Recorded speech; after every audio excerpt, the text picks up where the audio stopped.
এর ফলে উপসাগরীয় তেল সমৃদ্ধ দেশগুলো ছাড়া বাকি অঞ্চল যেমন লেবানন, সিরিয়া এবং জর্ডান এক ভয়াবহ অর্থনৈতিক মন্দার শিকার হতে পারে।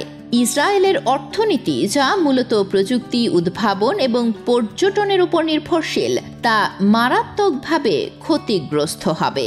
বিপুল পরিমাণ সামরিক ব্যয়, সার্বক্ষণিক নিরাপত্তার অভাব এবং একটি নেতিবাচক আন্তর্জাতিক ভাবমূর্তি বিদেশি বিনিয়োগ এবং পর্যটকদের নিরুৎসাহিত করবে।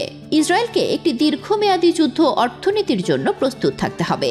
মধ্যপ্রাচ্যের এই নতুন দাবা খেলায় শুধু আঞ্চলিক শক্তিরাই খেলোয়াড় নয়, এই খেলার গতি প্রকৃতি নির্ধারণ করবে বিশ্বের প্রধান পরাশক্তিরা। আমেরিকা হয়তো এই যুদ্ধ চায়নি, কিন্তু এর পরিণতি সামলানোর দায়িত্ব চেপে বসবে তাদের কাঁধেই।